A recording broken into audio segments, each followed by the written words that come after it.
Hi, my name is Daud Ali and I welcome you all to Shivjyoti online classes. Today, together, we are going to study the last chapter of English literature. So should we start? Alright, let's go. So before we start the chapter, before we get inside the story, we would first like to know about the writer, because that is something we always do, and that is a very important thing to do, and that is something we are never going to stop doing. So let's find out who is the writer of this story. Oh, it's William Shakespeare. Chapter 12, The Three Cascades, and this is a story written by William Shakespeare. William Shakespeare is widely regarded as the greatest playwright in the world. His plays have been translated into every major living language and are performed more often than those of any other playwright. Shakespeare's work covers the entire range of human emotions, from comedy to tragedy. So this was about the writer William Shakespeare. He is regarded as one of the greatest playwrights and one of the greatest writers in the history, of mankind, and his plays, the plays that he has written, are often performed more than the others, and his work is very famous. The varieties of writings that he covers, it's about human emotions, and it also covers comedy and also covers tragedies. Now let's get inside the story.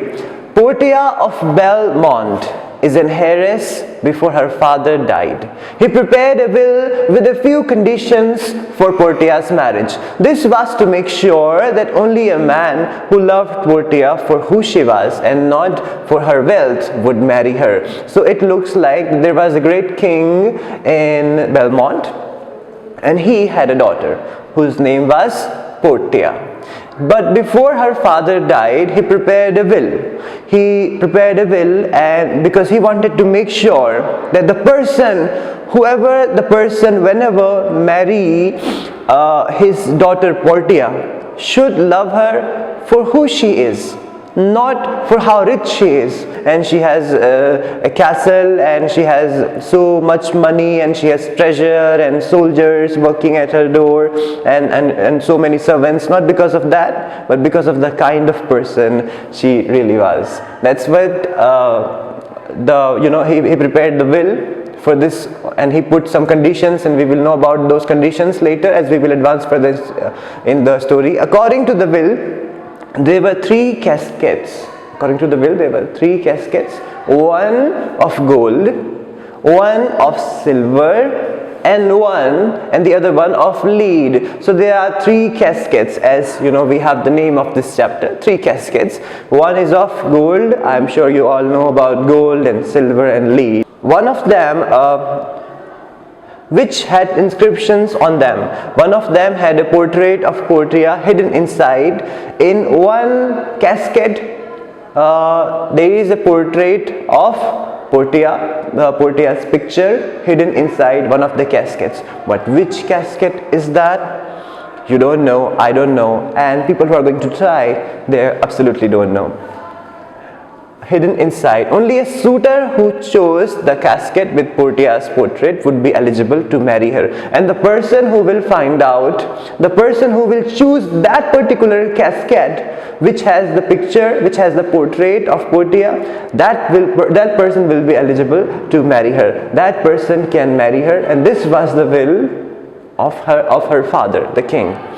In addition, all suitors were required to take an oath. Apart from this, all suitors were required to take an oath. That we take an oath. That we will, and what is the oath about? We will find out as we will advance further in the chapter. If they chose the wrong casket, they would never marry, and they would leave Belmont. So they would have to take an oath. Suppose I am one of the person who is going to try to marry this Portia, to this girl, and I'm gonna go there, and I will find three caskets there, and according to the will, I will have to, according to the will of her father, I need to choose one casket. If I get to choose the right casket, the casket that has the picture of Portia, then I will be eligible to marry Portia. But if I choose the wrong casket, I will never marry anyone in my life again. This is the odds that the person who is going to try has to take. If I am going to be the person to try, I will have to take this odds that if I choose the wrong casket, I will never ever marry anyone. I shall never marry anyone, and I shall remain bachelor my whole life. This is the odds that they had to take, and they would leave Belmont, and I would leave Belmont immediately. I would leave this city, Belmont. I shall never be seen here by anyone. I would leave this city. This is also a part of the odds, honorably, straight away. The challenge was not only a test of wisdom, but also of character. It ensured that only the best men would marry Portia. So this was the challenge for the people who would, who would like to, and who would try to marry Portia. This was the challenge that they had to go. And mark the answer in your book. It's page number 132. Internal question number 1. What did the will of Portia's father ensure? What did the will of Portia's father ensure? It ensured that only the best man would marry Portia. Please mark the answer here. Alright. Then we have the list of characters. The Prince of Morocco, Portia, Nerissa, the Prince of Aragon, servant Bassanio, and Gratiano. So this is the list of the characters that we have here, and it is also leading us to our internal question number 2, which is write the names of characters of this story. I repeat, write the names of characters of this story, and you can mark the answer here. The Prince of Morocco, Portia, Nerissa, and all these are the major characters, the main characters who are going to play important role in this story, and we will find out what will they do, what will happen to them, and what will they do to others, what will be done to them. Alright. Parts of scene 1 and scene 7, Belmont, Portia's house. So the story is beginning. Belmont, the city, and Portia's house. Now we are being shown the house of Portia. To be able to understand the point of view of the writer, to be able to feel the story more, you need to imagine that you are there in the Belmont. You can imagine yourself to be the girl Portia, or you can imagine yourself to be the prince who is going to come to try to win Portia's heart. Or you need to imagine at least that you are there living in Belmont, so that you can feel the story more. So now, right now, we are in Belmont, in Portia's house, and let's see what's going on there.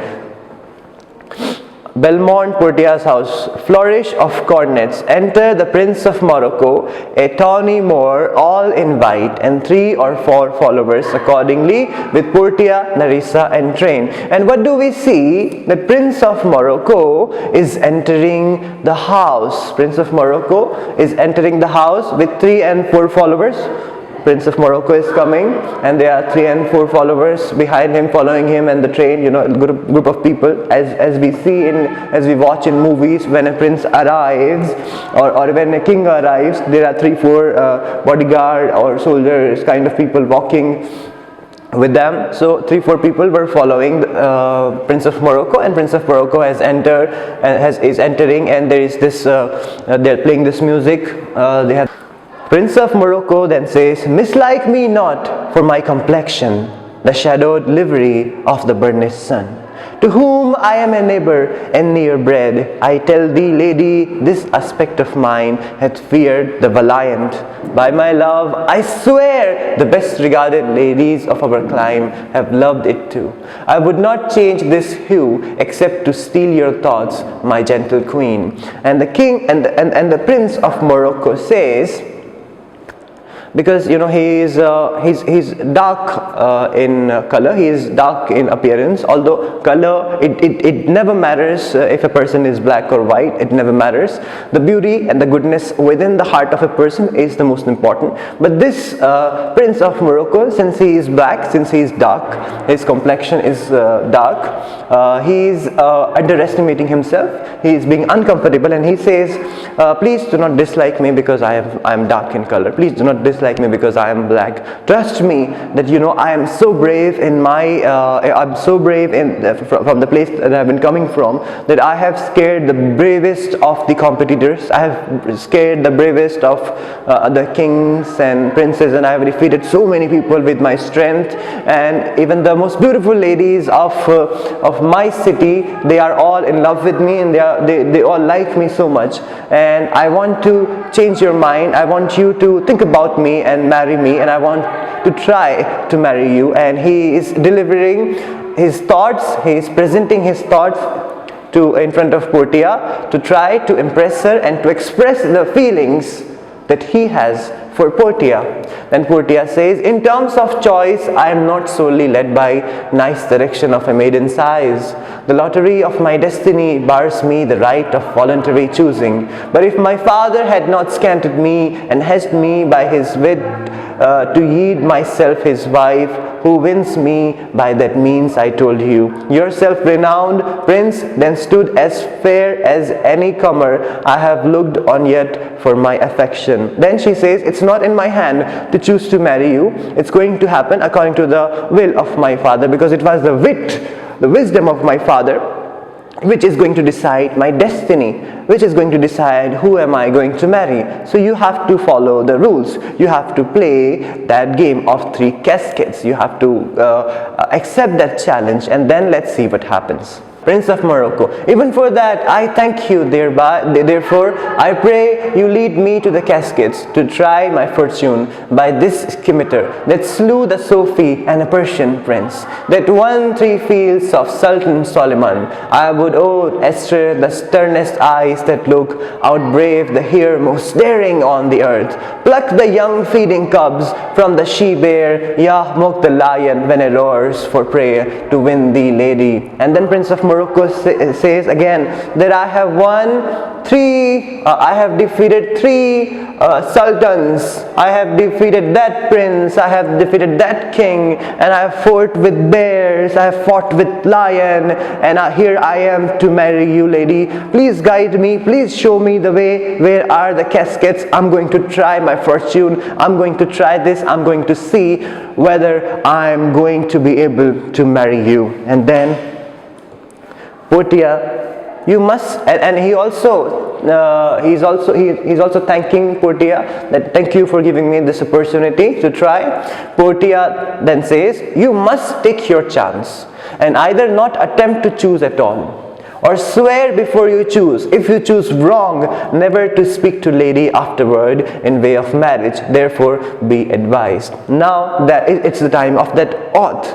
Portia says, I'm telling you, I'm warning you already. I'm warning you beforehand, before you start, even before you accept the challenge, that you think again.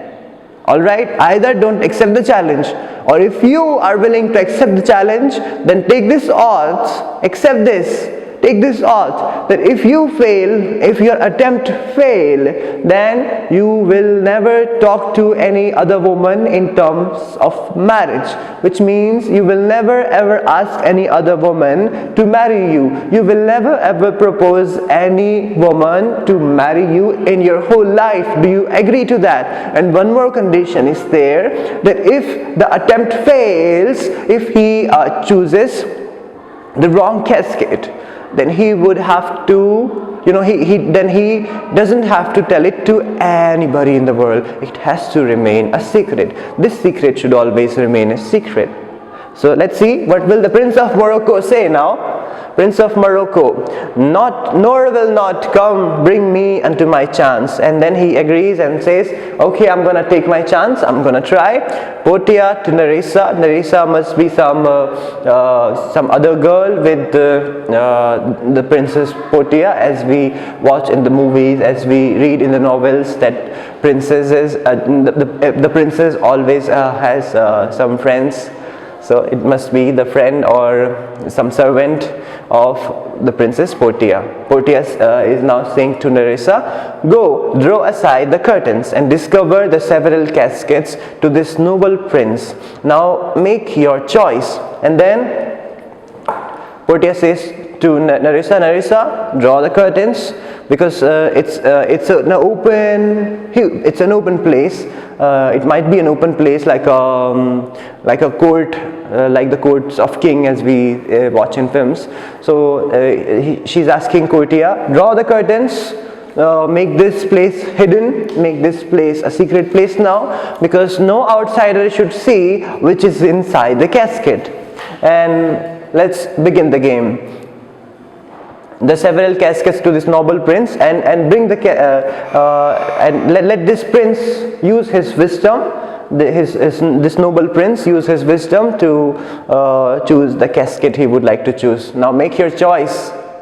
Prince of Morocco is now going to say or think. The first of gold, who this inscription bears, who chooseth me, shall again say what many men desire. The second, so on the casket of gold, what is written?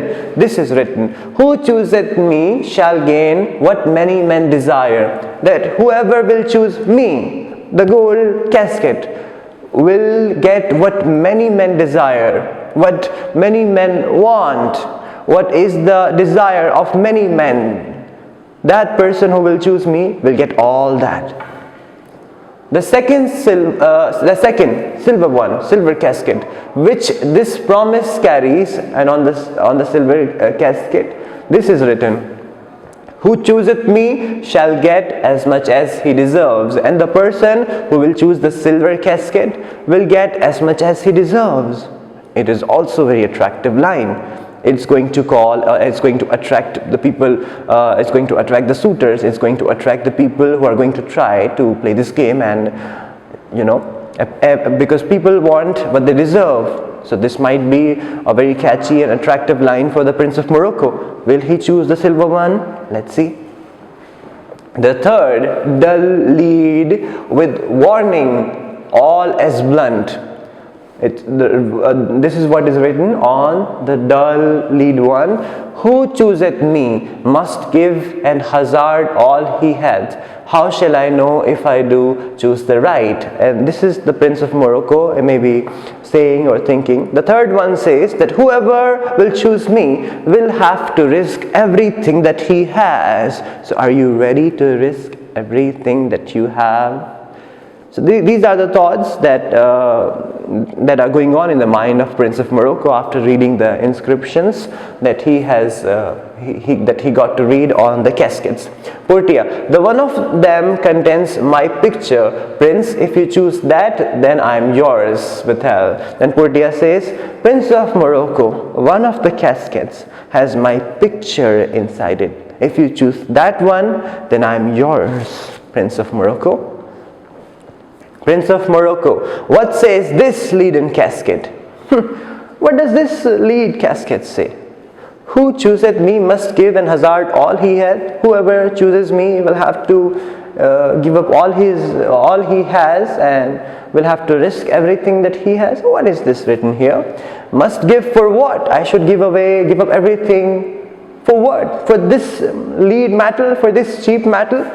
Hazard for lead? Risk? I'm gonna have to risk everything. I don't think it's he's not finding it okay. This casket threatens men that hazard all do it in hope of fair advantages. A gold mine stoops not to shows of dross. I'll then nor give nor hazard aught for lead. What says the silver with her hue? Who chooseth me shall get as much as he deserves. So he is now thinking that I'm not going to choose the lead one. I'm not going to choose the one made of gold. I think I should choose the silver one. He's thinking now about the silver one. I should choose gold, lead, silver.